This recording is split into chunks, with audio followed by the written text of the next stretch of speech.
Hello everybody and welcome to a early demo of Werewolf the Apocalypse Heart of the Forest. My name is Mr. Wooden Sheep and today we're taking a look at this visual novel game that is based off the tabletop game of the same name, Werewolf the Apocalypse. So we're gonna give this a blind run. Never played this before. I also don't play visual novels often. However, I have noticed that the art style is really cool actually. I really it just kind of gives me vibes of old books, like something you'd actually read a werewolf tale in. Alright, so let's see what we've got here. So this is a game about rage and how it helps us do things that need to be done as well as things that we later regret. Sometimes both. How do you feel about that? Great, I'm always angry. I'm okay with anger when it's useful, while I prefer to think before I act. Well, I mean, yeah, I kind of believe in both of these two, but let's take the calm one. Your rage is low, so you're the observant and cunning type. That's okay. There's no right path here, just your decisions and their consequences. Let's just follow the path and see where it takes us. Consequences, consequences. I'm smarter than that. Let's. Alright, we're spiritual. Okay, so we're gaining some trait points. That's cool. The woods are full of stars. They flicker, come closer, run away. They want me to chase them to play hide and seek. I observe or I hide. Why would you hide from stars that want to play? I watch as they dance around the tree trunks, float up on the gusts of wind that shiver through the branches, disappear among the leaves. There are words in their dance, but I don't understand them, not yet. Then they bunch up and fly towards me like an arrow, rushing down. They're soon upon me, but just before the spear of light pierces my breast, they disappear and the dark of the night returns. Low rage, so I assume that this determines the outcome of what exactly happens. In the darkness, the spirits keeping the forest alive whisper about the enemy. I begin to move unnoticed, one with the night. So is it because I'm all stealthy? Or I'm all stealthy because I don't have much rage, I guess? Cold and alone. Confused, I open my eyes. The forest around me is thick, dark, and reeks of decay to such an extent that it's hard to breathe. Something is rotten. I know the forest. Why am I here? My head is spinning. Why am I here? I just woke up. The tree trunks, wrapped tightly in dark-leaved ivy, are covered in ripples of lichen where the vines haven't taken hold. The thorny, leafless bushes at their base are overrun with nettles. The fungi radiate with a ghoulish, sickly green light. Dark, sponge-like mushrooms cling to the fallen trees. I like all the sound effects and the atmosphere. You can't really hear it because I'm actually doing commentary, but I assume if you'd play this, you wouldn't be reading out loud, so I try to breathe. I take a deep breath and suddenly realize that it's not the forest that smells so foul. It's me. I look down and see my hands covered in a dark substance. I'm naked. A sticky, glistening film of liquid is clinging to my skin. I can feel it on my face, in my hair. Blood. I'm alert. Nature is never quiet. The leaves rustle in the wind. Small creatures scuttle in the undergrowth. There's a whisper. I don't understand what it means, but the word resonates in my head. Garu. Who said that? There's a severed head right in front of me. I wince and touch it, or I'm gonna be sick. Why would I touch it? Oh boy. The face is contorted, the eyes bulging, the mouth open, the tongue stuck out. It's obscene. I feel bile rising in my throat and I start to retch, and then eyes open in the darkness. I can see their silhouettes, shades of jet black against the darkness. They smell of fur and moss and bloodied earth. Massive creatures, some with horns, some with antlers. Their eyes burn like small, fiery windows into hell. I look at them and something wakes inside me.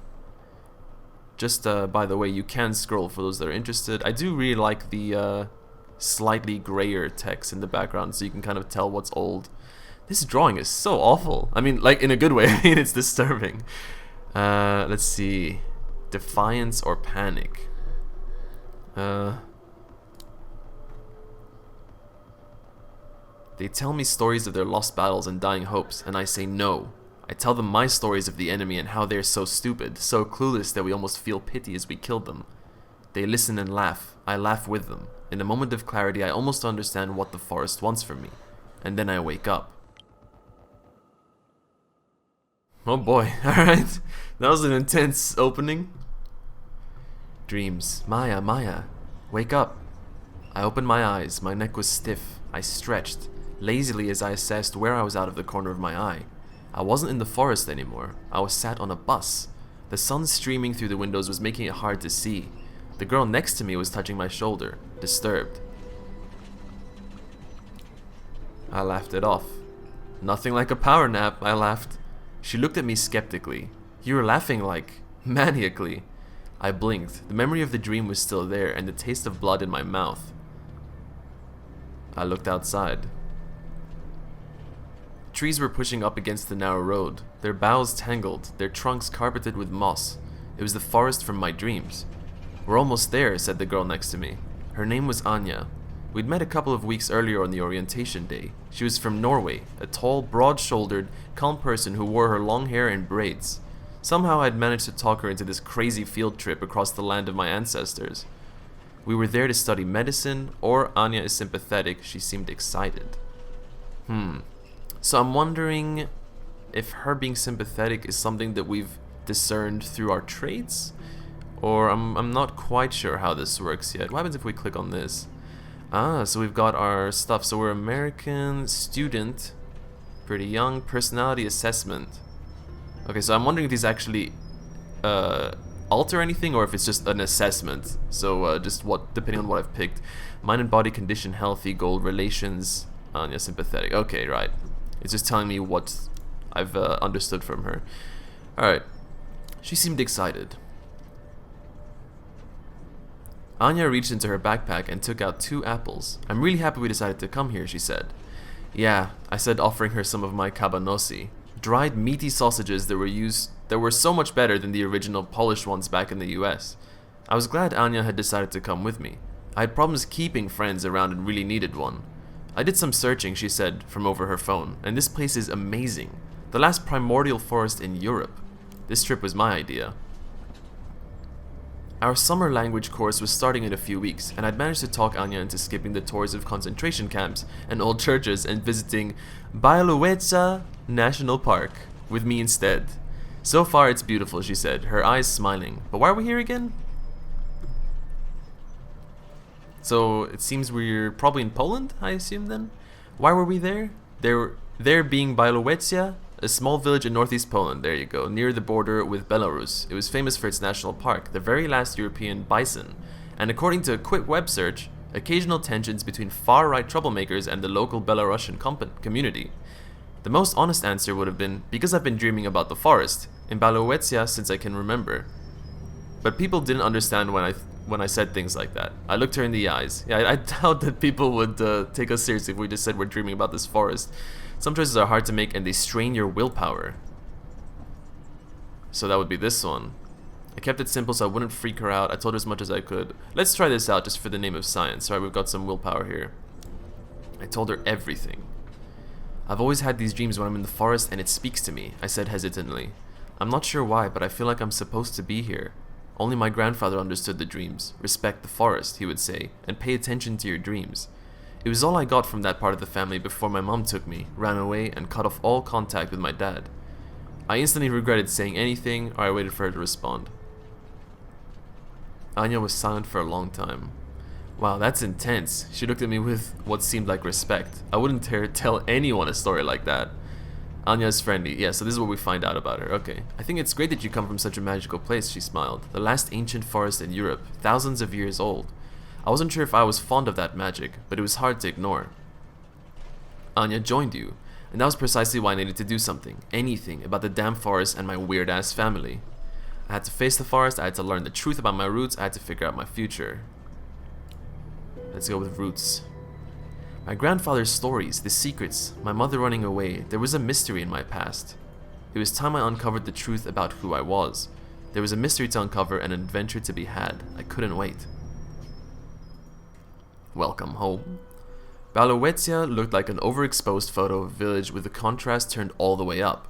It was a hot, sleepy day on a hot, sleepy street, and everything, the old trees, the yellow grass, the weathered wooden houses, the fences, seemed almost normal. Everything except the shadows. They were sharp, as though they were freshly printed with the darkest of inks. And they moved.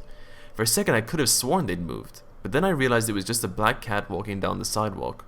When it saw me, it stopped at its tracks. I tried to pet it, I watched it with suspicion, the whole scene felt weird. You always gotta try pet a cat.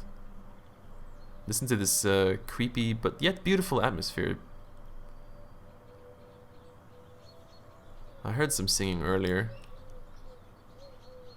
Here, kitty kitty, I said, squatting and reaching towards the cat. Psst, psst, psst. That's what you gotta actually do, not just say here, kitty kitty. It ran me affectionately with its head and started rubbing against my legs, totally ignoring the outstretched hand. Hey Maya, Anya said, looking at me surprised. Didn't you say your friend would be waiting for us? But he wasn't there, and the cat was still staring at me. Let's go, Anya put on her backpack. I'm tired and I really need to find a toilet. For a moment, I was tempted to just get out of the sun and worry about my missing friend later. I decided I didn't need him, but the meeting was just too important. Well, also, I mean, it's kind of rude to just... What if he shows up later? Let's just wait a little longer, I said. I don't have his number, and we really need to meet up with him. His name was Bartek. I'd met him online while searching Bialowieza. The man knows everything here. The man knew everything there was to know about local history. I asked him to check if anyone in town remembers my grandparents. I hope he's found something. I really need to pee. Anya said it like I was a 5-year-old and not a very bright one.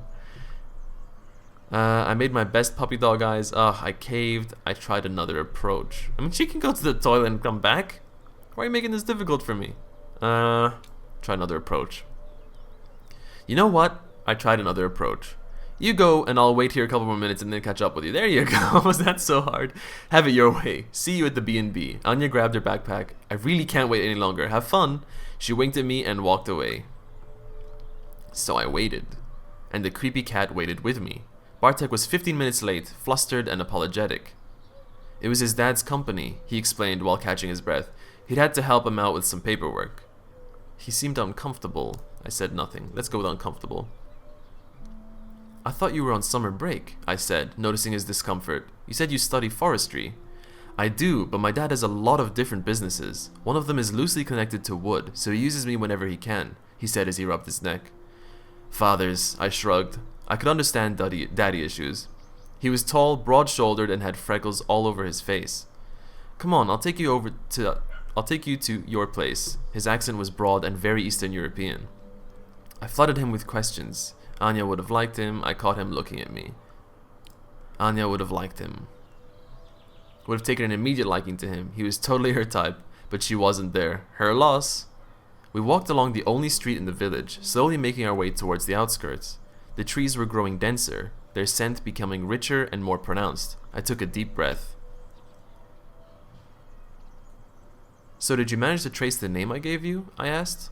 Bartek shook his head. Nothing. Absolutely nothing. Sorry. He was avoiding my eyes. A trickle of sweat ran down his temple. He looked afraid. What's up, man? I smiled. Spill the beans. I'm a big girl. I can take it. But he just clammed up. You know what? I think you should drop it. So I stopped. I felt hurt. He was scared of something. It was almost too easy. He's definitely being bothered by something here. I turned to Bartek and touched his arm. What's eating at you, man? He shrugged and shook his head. I gave him time. That's my last willpower, though. I swallowed the urge to shake him out of it and just waited. It took him a while before he finally opened up. The game tracks your decisions on how Maya approaches problems. They'll accumulate and gradually reveal what kind of person she is deep in her heart. The story changes to reflect Maya's personality. Well, he brushed his forehead with the back of his hand. I did ask. I started with the old people here. I told them that my friend from the States was looking for her roots and wanted to know about the place her family came from. You know the drill. At first people were very, receptive. I waited for the other shoe to drop, and then I mentioned your name. He shook his head.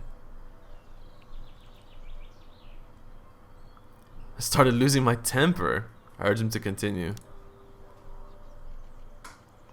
Bartek, no dramatic pauses, please, I urged him. The tension's killing me.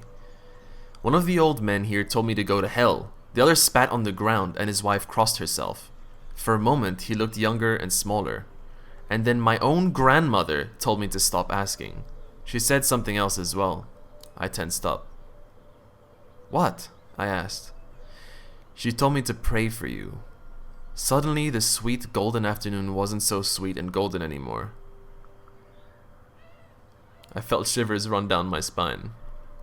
My grandma would pray for me all the time when I was little. I felt shivers run down my spine.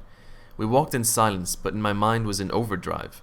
People didn't want to talk, and that could only mean one thing. I was on the right track. So now we're gaining some willpower. My pulse quickened and I tensed up like a hound that smelled blood. I was on the right track. Every time you learn or do something significant that brings you closer to your goal, you regain willpower. Alright everybody, I think that's a good place to stop, a little cliffhanger. So that's Heart of the Forest for you. A visual novel based off of the tabletop game. Pretty interesting so far. I really like all the writing. It's very well done. All the imagery is pretty cool. And I think fans of visual novels and this dark kind of genre of werewolves and stuff are gonna get a kick out of this. So if you enjoyed the video, please don't forget to like, subscribe, and if you want to talk about this game or any others, feel free to join our Discord, link in the description. My name has been Mr. Wooden Sheep, you've been watching Game Watcher, and we'll see you next time.